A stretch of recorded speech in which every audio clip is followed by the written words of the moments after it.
আপনারা যত অত্যাচার নির্যাতন মুসলমানদের উপরে করেন, আমি চ্যালেঞ্জ দিয়ে বলছি, বাংলাদেশ এমন একটি দেশ, সারা পৃথিবীর মধ্যে সাম্প্রদায়িক সম্প্রীতির সহস্র বছরের উজ্জ্বল দৃষ্টান্ত হচ্ছে বাংলাদেশ। এখানে হিন্দুরা পূজা পল্লব করে, আমাদের মুসলমানরা কোনোদিন বাধা দেয় না। অনেক সময় রোজাতে পূজা শুরু হয়েছে, তাদের পূজা হাজির হয়েছে, আমাদের রোজাও হাজির হয়েছে। তারাও পূজা করেছে, আমরাও রোজা করেছি। হিন্দুরা আমাদের রোজার সময়, তারাবির সময়, নামাজের সময় তারা গান বাদ্য বন্ধ রাখে। আবার আমরাও তাদেরকে সহযোগিতা করি। যখন আমাদের এই নামাজ চলবে না, যখন আমাদের তারাবি চলবে না, তখন তোমরা তোমাদের আয়োজন করো, তোমরা ঢাক বাজাও, ঢোল বাজাও, এতে আমাদের কোনো আপত্তি নাই। না আমি বাড়িয়ে বললাম? বলুন তো দেখি, সবাই একটু বলেন। তাহলে পারে এত সুন্দর সৌহার্দ্যপূর্ণ পরিবেশ আমরা বাংলাদেশে বিরাজ করে রেখেছি, আর সেইখানে উস্কানি দিয়ে মুসলমানদের ইজ্জত সম্মান হানি করার জন্য আজকে তোমরা চেষ্টা করছো। এটা হচ্ছে ইসকনের প্রধান কাজ। আমি আজকে কয়েক মিনিট একটু বেশি সময় নেব, আপনারা বিরক্ত করবেন না। এটা খুবই সেন্সিটিভ একটা ইস্যু নিয়ে আমি আলোচনা করছি, একটু সময় নেব, কেউ কথা বলবেন না, একটু ধৈর্য ধরেন। আপনারা জানেন যে আমাদের বাংলাদেশ বড়ই ক্লান্তিকাল পার করছে। আমাদের বাংলাদেশ চরম ষড়যন্ত্রের শিকার, এবং বিশেষত এরা আরও বেশি প্রস্ফুটিত হয়েছে 2024 সালের 5 আগস্টের পর। তার কারণ এই 15-16 বছর ধরে মানুষের যে কথা বলার স্বাধীনতা হারিয়ে ছিল না, এইটাকে সরাতে গিয়ে সচেতন মানুষ, বাংলাদেশের মানুষেরা এটাকে প্রোটেকশন দিল। তারপরে হলো কি, এখন এই 5 আগস্ট থেকে নিয়ে শুরু করে এখন পর্যন্ত ষড়যন্ত্র কি থেমে আছে দেশ বিদেশে? আছে, থেমে আছে না? আপনারা কোনো খোঁজ খবর রাখেন না? থেমে নাই। আমরা জানি, ইতিহাস বলে, যারা শিক্ষিত সমাজ আছেন, যে কোনো বিপ্লবের পরে একটা প্রতি বিপ্লব তৈরি হয়। কথা বুঝতে পেরেছেন? আপনি মনে করলেন যে বিপ্লব সংগঠিত হয়ে গেল, এখন আমাদের পূর্ণ স্বাধীনতা, না, এটা ইতিহাস বলে না, ইতিহাস এটা সাক্ষ্য দেয় না। যদি ইতিহাস সাক্ষী দিত, উহুদ যুদ্ধে নবী করিম সাল্লাল্লাহু আলাইহি ওয়াসাল্লাম প্রথমে হেরেছিলেন না জিতেছিলেন? কি হয়েছিল? প্রথমে জিতেছিলেন, কিন্তু যে কয়েকজন সাহাবীকে ওই সুড়ঙ্গ পথ পাহারা দিতে হয়ে বলেছিল এক সাইডের, যে যদি তোমাদের মাথার উপরে কাক পাখি এসেও বসে থাকে, তোমাদেরকে ঠোকর দেওয়া শুরু করে, তারপরেও সেখান থেকে তোমরা নড়বা না, এত কড়া নির্দেশ ছিল। কিন্তু বিজয় যখন হয়ে গেল, সবাই যখন গনিমতের মাল কুড়া নিয়ে ব্যস্ত, তখন এই কয়েকজন সাহাবী চিন্তা করলেন, বিজয় তো হয়েই গিয়েছে, আল্লাহর রাসূল তো বিজয় পর্যন্তই বলেছিলেন, কিন্তু রাসূল যে এখনো নির্দেশ দেন নাই ওখান থেকে ফিরার, এটা তারা কিন্তু খেয়াল ছুটে গেছে তাদের। বিজয় হয়ে গিয়েছে মনে করে তারাও গনিমতের মাল কুড়া শুরু করেছে। আর পিছন দিক থেকে খালিদ বিন ওয়ালিদ তখনও মুসলমান হন নাই। এই খালিদ বিন ওয়ালিদ তিনি করলেন কি, পিছন থেকে আক্রমণ করে বসলেন। এক পর্যায়ে আবার যুদ্ধ শুরু হয়ে গেল, মুসলমানরা চরমভাবে বিপদগ্রস্ত হয়ে পড়ল, এবং এমনইভাবে বিপদগ্রস্ত হলো যে নবী করিম সাল্লাল্লাহু আলাইহি ওয়াসাল্লামের দান্দান মোবারক শহীদ হয়ে গেল। সুবহানাল্লাহি ওয়া বিহামদিহি। রাসূলুল্লাহ সাল্লাল্লাহু আলাইহি ওয়াসাল্লামের হেলমেটের কড়া মাথার মধ্যে এমনভাবে শক্তভাবে গেড়ে বসে গেল, অনবরত রক্ত ঝরে যাচ্ছে। একজন সাহাবী তিনি এই লোহার কড়া খুলতে গিয়ে তার 2টা দাঁত শহীদ হয়ে গেল। রাসূলুল্লাহ সাল্লাল্লাহু আলাইহি ওয়াসাল্লাম উহুদ পাহাড়ের পাদদেশে এসে এক জায়গায় তিনি আশ্রয় নিলেন। শেষ পর্যায়ে আবার মুসলমানরা যখন ঘুরে দাঁড়ালো, তখন মুসলমানদের হাতে বিজয় আসলো। কিন্তু এই জিনিসটা আমাদেরকে স্মরণ করিয়ে দেয় যে বিজয় আসছে মনে করে আমরা যা খুশি তা করতে পারি না। অবশ্যই স্বাধীনতা অর্জনের চাইতে স্বাধীনতা রক্ষা করা আরো বেশি কঠিন, এই জন্য আরো বেশি পাহারাদারের ভূমিকা আমাদেরকে রাখতে হবে। কথা কি বুঝতে পেরেছেন? এবং এই প্রতি বিপ্লব শুরু হয়েছে যে কয়েকটা গোষ্ঠীর মধ্য থেকে, ইন্টারনাল এবং আপনার প্রকাশ্য হোক আর গোপনভাবেই হোক, একটা ষড়যন্ত্র বাংলাদেশের বিরুদ্ধে চলছে। এবং সর্বশেষ যে অবস্থাটা দাঁড়ালো ইসকনকে নিয়ে, আপনারা শুনেছেন এর মধ্যে ইসকনের বিষয়টা। এই ইসকন চরমভাবে বর্তমানে বাংলাদেশে মাথাচাড়া দিয়ে উঠেছে। আসলে এর পরিচিতিটা আপনাদের সামনে আজকে আমি একটু তুলে ধরতে চাই, এবং আমাদেরকে সচেতন থাকতে হবে, সতর্ক থাকতে হবে ইসকনটা কি, এবং তাদের এই ষড়যন্ত্র থেকে রক্ষার জন্য একে অপরে কাঁধে কাঁধ মিলিয়ে আমাদেরকে কাজ করে যেতে হবে। আমি আগে আপনাদেরকে তাদের পরিচয়টা তুলে ধরি।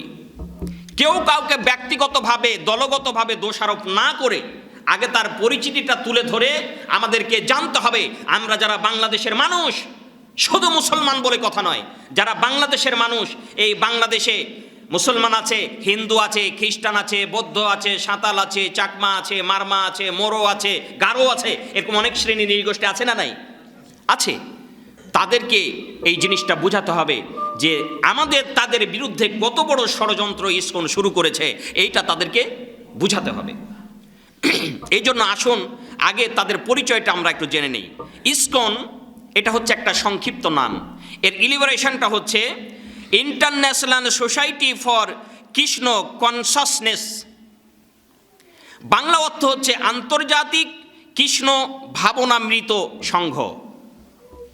অর্থাৎ নামটা দেওয়া হয়েছে হিন্দুদের নামের নামকরণে, কিন্তু এদের কার্যক্রমটা সম্পূর্ণ হচ্ছে ইহুদি এবং খ্রিস্টানদের।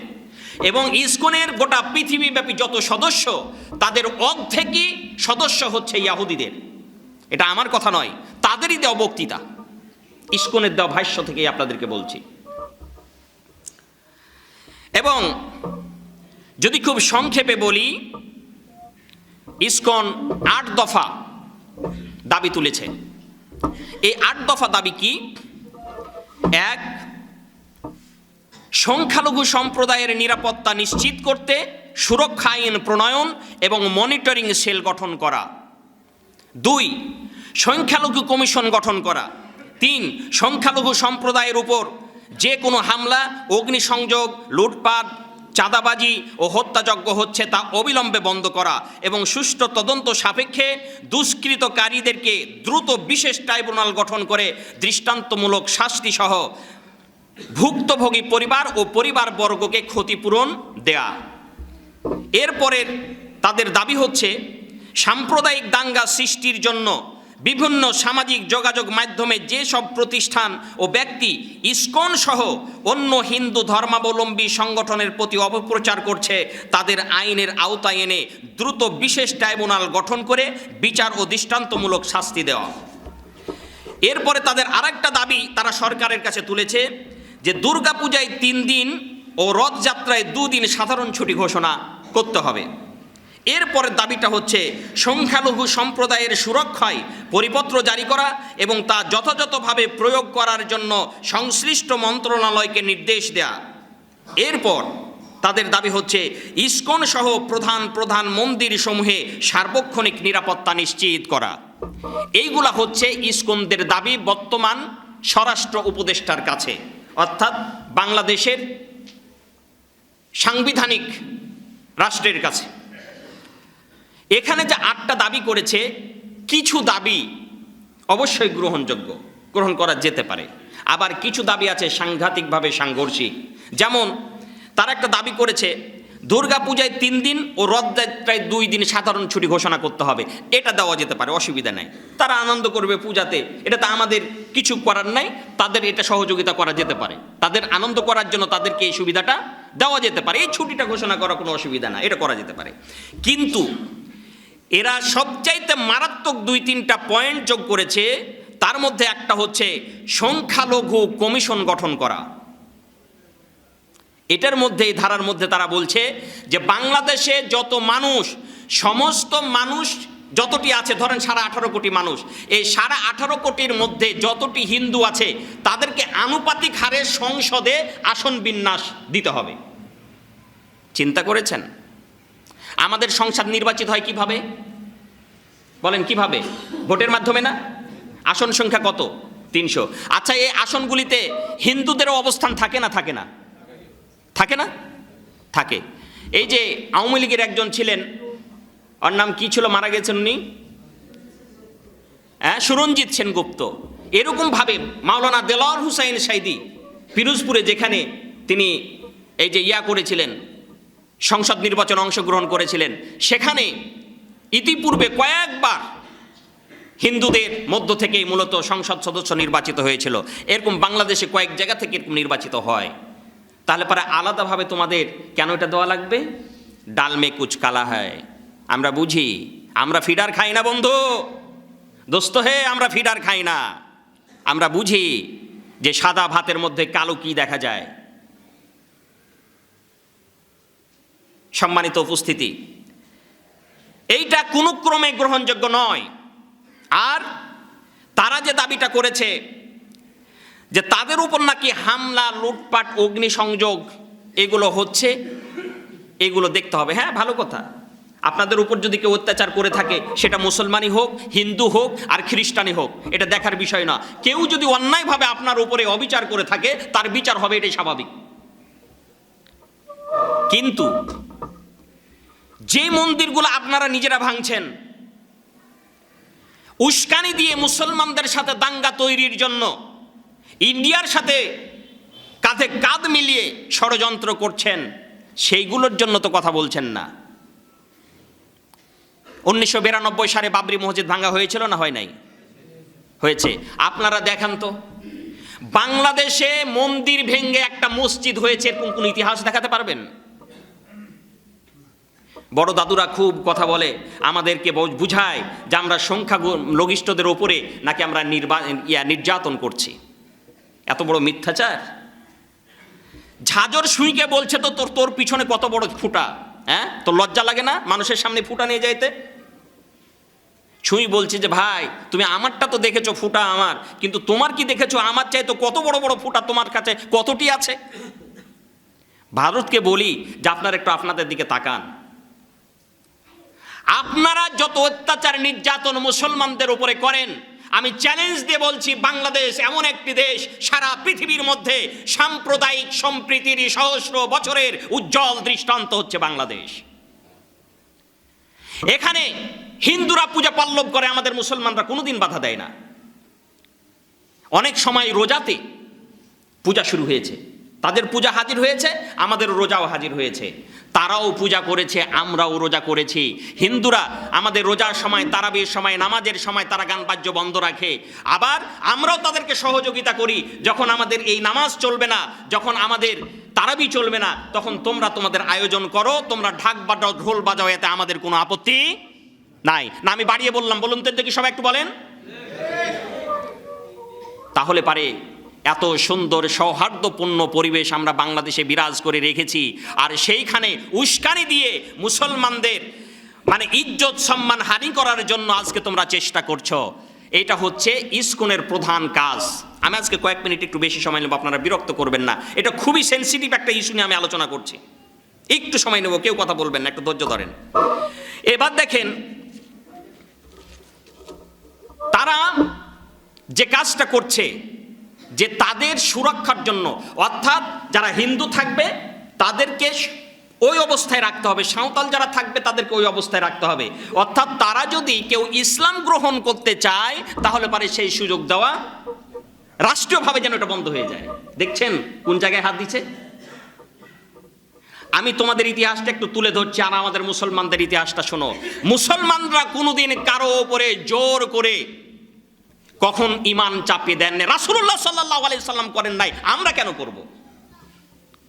বরং হযরত উমর ফারুক রাদিয়াল্লাহু তাআলা আনহুর কাছে একজন ব্যক্তি এসেছেন, এসে বলছেন, হে খলিফাতুল মুসলিমিন, একজন মূর্তি পূজক হিন্দু, তিনি এসে বলছেন, হে খলিফাতুল মুসলিমিন, আপনি হচ্ছেন মুসলিম সাম্রাজ্যের নেতা, অর্ধ পৃথিবী শাসন করছেন।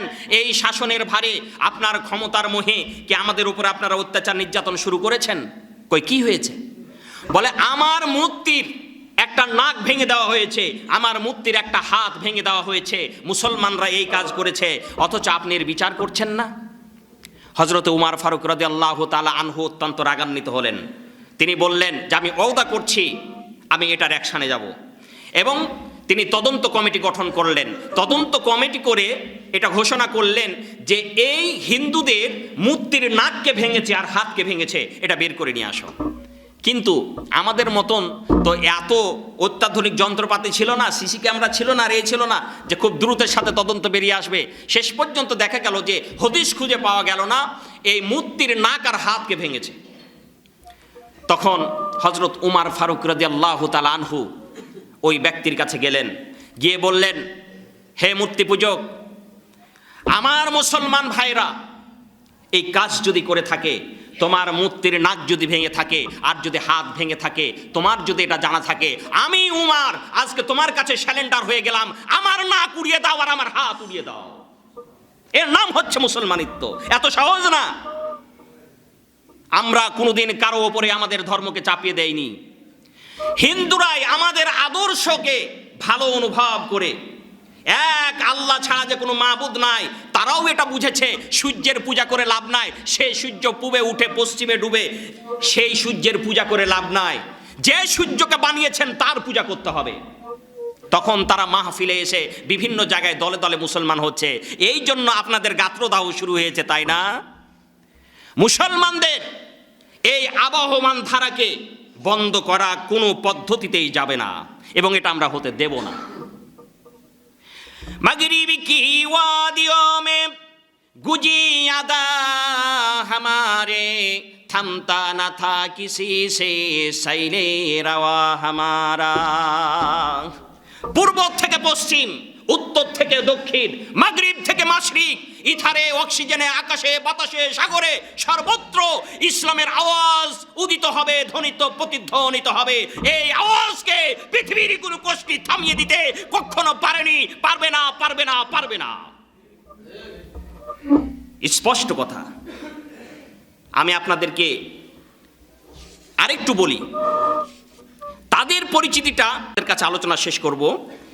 তাদের উৎপত্তি, এই উৎপত্তিটা মূলত হচ্ছে ইহুদিদের কাছ থেকে। যদিও যে ব্যক্তি এটার উৎপত্তি করেছিল, প্রতিষ্ঠাতা, তার নাম হচ্ছে অভয় চরণা রবীন্দ ভক্তি বেদান্ত স্বামী প্রভুপাদ।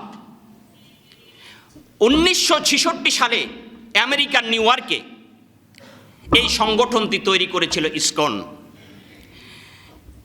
যদিও এটা হিন্দুদের নাম দিয়ে সে বানিয়েছে, কিন্তু সত্যিকার অর্থে তার কাজ কামগুলি তেমন ছিল না, যার কারণে তদানীন্তন সময়ের যারা হিন্দু, সনাতন ধর্মী হিন্দু, তারা কিন্তু এর প্রতিবাদ করেছিল।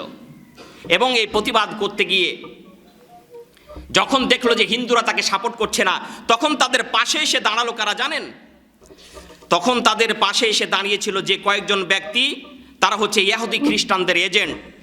তারা হচ্ছে J Stillson Judah, Harvey Cox, Larry Shinn এবং টমাস হপকিন্স, ইহুদি এবং খ্রিস্টানদের নেতা। তারা এটাকে নিয়ন্ত্রণ করছেন। এবং দেখেন কি মজার ঘটনা, যে আমাদের বাংলাদেশে এত বড় বড় কথা বলছে, অথচ চীন সেখানে এখন পর্যন্ত আত্মপ্রকাশ করতে পারে নাই, গোপনে গোপনে কাজ করছে। আমেরিকায় 1966 সালে তা প্রতিষ্ঠিত করলো, কিন্তু আমেরিকা যখন দেখলো যে এই চক্রটা ষড়যন্ত্র করছে, তখন আমেরিকা 1979 সালে ইসকনকে নিষিদ্ধ করে দিয়েছিল। সিঙ্গাপুরে ইসকন নিষিদ্ধ। সব জায়গায় তোমরা মাথা চাড়াতে উঠতে পারো নাই, এখানে ভারতের বগলদাবা বাংলাদেশ হয়ে আছে, এই জন্য মাথা ফুসকুড়ি দিয়ে উঠেছো, এই মাথা রাখা হবে না। এটা ইহুদিদের সংগঠন, এটা খ্রিস্টানদের সংগঠন, মূলত এটা হিন্দুদের সংগঠন নয়। এই কারণে আজকে এই বক্তৃতাটা লাইভ হচ্ছে, সারা বিশ্বের বিভিন্ন জায়গায় যাবে। এই কারণে আমি হিন্দু ভাইদের বলবো যে আপনারা সাবধান হন, কখনো তাদের পাতানো ফাঁদে পা দিবেন না। তার কারণ ইহুদিরা শুধু মুসলমানদের দুশমন নয়, ইহুদিরা হচ্ছে সমস্ত শ্রেণীর, পৃথিবীর সমস্ত গোষ্ঠীর দুশমন। তার কারণ তারা গোটা পৃথিবীতে তাদেরই রাজ্য কায়েম করতে চায়, আর কারো রাজ্য তো থাকতে দিতে চায় না। আপনারা সচেতন হন। আমি স্পষ্টভাবে বলছি যে এই ইসকনের ফাঁদে কেউ পা দিবেন না। আপনাদেরকে আমি বলি, দেখুন বাংলাদেশের গোয়েন্দা সংস্থার সাবেক প্রধান আবু রুস্ত, তার লেখা বই বাংলাদেশের গোয়েন্দা সংস্থার সাবেক প্রধানের কথা, বাংলাদেশের পৃষ্ঠা নম্বর আমি বলে দিচ্ছি 171। তাতে তিনি লিখেছিলেন যে ইসকন নামে একটি সংগঠন বাংলাদেশে কাজ করছে, এর সদর দপ্তর ইন্ডিয়ার নদিয়া জেলার পাশে মায়াপুরে। মূলত এটা ইহুদিদের একটি সংগঠন বলে জানা গেছে। এই সংগঠনের প্রধান কাজ হচ্ছে বাংলাদেশে উস্কানিমূলক ধর্মীয় অনুষ্ঠান পালন করা, যার উদ্দেশ্য হচ্ছে সাম্প্রদায়িক দাঙ্গা সৃষ্টি।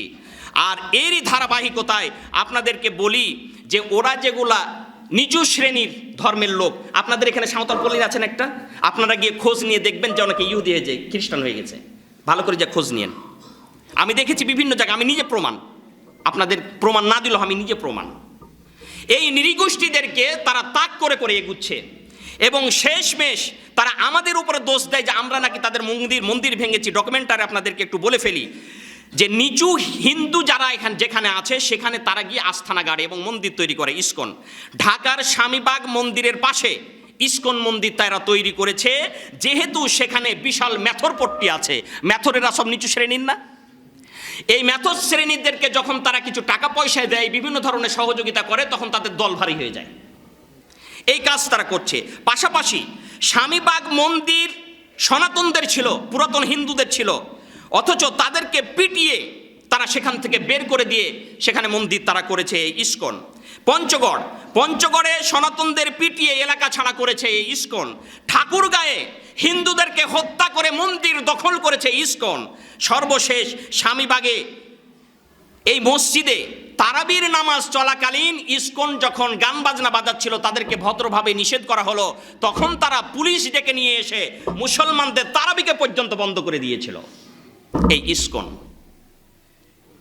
তাহলে পারে আমাদেরকে বুঝতে হবে যে এটা কি। এই কারণে আমাদের বাংলাদেশে যত শ্রেণী পেশার মানুষ আছে সবাইকে কাঁধে কাঁধ মিলিয়ে আমাদেরকে এক কাতারে দাঁড়াতে হবে যে না, এই ইসকন পৃথিবীতে কোথাও মাথাচাড়া দিয়ে উঠতে পারেনি, বাংলাদেশেও এটাকে মাথাচাড়া দিয়ে উঠতে দেওয়া হবে না। এই কারণে প্রধান উপদেষ্টা গতকালকে বিভিন্ন ধর্মের লোকদের সাথে কথা বলেছেন। একটা সহজ কাজ, এখন আমাদেরকে কাঁধে কাঁধ মিলিয়ে কাজ করতে হবে। না হলে পারে আজকে যদি আপনি প্রতিবাদ না করেন, 2 দিন পরে আপনি বাঙালি আর থাকতে পারবেন না। সেটা মুসলমানই হন, হিন্দু হন, খ্রিস্টানি হন, বৌদ্ধ হন, আর সাঁওতাল হন, চাকমা হন। আপনাদেরকে এই কথাটা বলি, শেষ করে দিই, যে জাপানে ফ্যাসিস্ট সরকার যখন একের পর এক সব দলের লোকদেরকে গ্রেফতার করতে আসলো, কেউ প্রতিবাদ করছে না। সেই জাপানের সবচাইতে বড় কবি পাস্টার, তিনি বললেন কি, first they came for the communist and I did not speak up because I was not a communist. Then they came for the Jews and I did not speak up because I was not a Jew. Then they came for the Catholics and I did not speak up because I was a Protestant. Then they came for me and by that time there was no new lift to speak up for me. যখন তারা ইহুদিদেরকে গ্রেফতার করতে আসলো তখন আমি প্রতিবাদ করিনি, যেহেতু আমি ইহুদি ছিলাম না। এটা কে বলছেন? জাপানের সবচেয়ে বড় কবি। উনি যদি একটা কথা প্রতিবাদ করতেন তাহলে পারে কিন্তু সরকারের মধ্যে অনেক নড়াচড়া হতো, কিন্তু তিনি প্রতিবাদ করেননি। তিনি আফসোস করে বলছেন যে আমি প্রতিবাদ করিনি যেহেতু আমি ইহুদি ছিলাম না। যখন তারা এই খ্রিস্টানদেরকে গ্রেফতার করতে আসলো তখনও আমরা প্রতিবাদ করিনি যে যেহেতু আমি খ্রিস্টান ছিলাম না। যখন তারা ক্যাথলিক্সদেরকে গ্রেফতার করতে আসলো তখনও আমি প্রতিবাদ করিনি যেহেতু আমি ছিলাম প্রটেস্ট্যান্ট ধর্মের অধিকারী, শুধু আমার ধর্মটাই টিকবে, আর কাউকে টিকতে দিব না, এটা ছিল আমার মানসিকতা, এই জন্য আমি প্রতিবাদ করিনি। কিন্তু সবাইকে গ্রেফতার শেষ করে যখন তারা আমাকে গ্রেফতার করতে আসলো তখন আর আমার পক্ষ থেকেও কেউ প্রতিবাদ করেনি। যেহেতু আমি কারো পক্ষ থেকে প্রতিবাদ করিনি সেহেতু আমার পক্ষ থেকেও কেউ আর প্রতিবাদ করেনি। আমি স্পষ্টভাবে বলছি, আজকে বাঙালিরা যদি এক কাতারে না দাঁড়ায়, মুসলমান, হিন্দু, বৌদ্ধ, খ্রিস্টান, সাঁওতাল, চাকমা, মারমা, যত শ্রেণীর নৃগোষ্ঠী মানুষ বাংলাদেশে আছে সবাইকে কাঁধে কাঁধ মিলিয়ে এই ষড়যন্ত্রের মোকাবেলা যদি না করেন তাহলে পারে উইথিন শর্ট টাইম, খুব দ্রুত সময়ের মধ্যে কে মুসলমান, কে হিন্দু, কে খ্রিস্টান, কে বৌদ্ধ, কে সাঁওতাল এটা দেখা হবে না, বাঙালি বলে ধরে ধরে হত্যা করা হবে। অতএব সাবধান, আমাদের এই মাতৃভূমির 1 ইঞ্চি পরিমাণ আমরা কারো হাতে তুলে দিতে দেব না। ক্লিয়ার কথা। প্রয়োজনে জীবন যাই যাবে, রক্ত দিতে হয় দিব, সম্পদ চলে যায় যাবে, সব কিছু হবে আমার আল্লাহর জন্য, কিন্তু বাংলাদেশের 1 ইঞ্চি জমিন কাউকে দেওয়া হবে না, ছাড় দেওয়া হবে না, হবে না, হবে না। সম্মানিত হাজরিন, আজকে আর নয়, এই ইসকন সম্পর্কে আপনাদেরকে সচেতন থাকতে হবে এবং এটাকে নিষিদ্ধ করার জন্য আমি সরকারের কাছে আবেদন জানাচ্ছি। এই সন্ত্রাসী সংগঠন, জঙ্গি সংগঠনকে অবশ্যই অবশ্যই বাংলাদেশে নিষিদ্ধ করা হোক। আল্লাহ হাফেজ। আসুন আল্লাহ যেন আমাদেরকে হেদায়েতের উপরে রাখেন, আমিন। ওয়া আখিরু দাওয়ানা আলহামদুলিল্লাহ। আসসালামু আলাইকুম ওয়া রাহমাতুল্লাহ।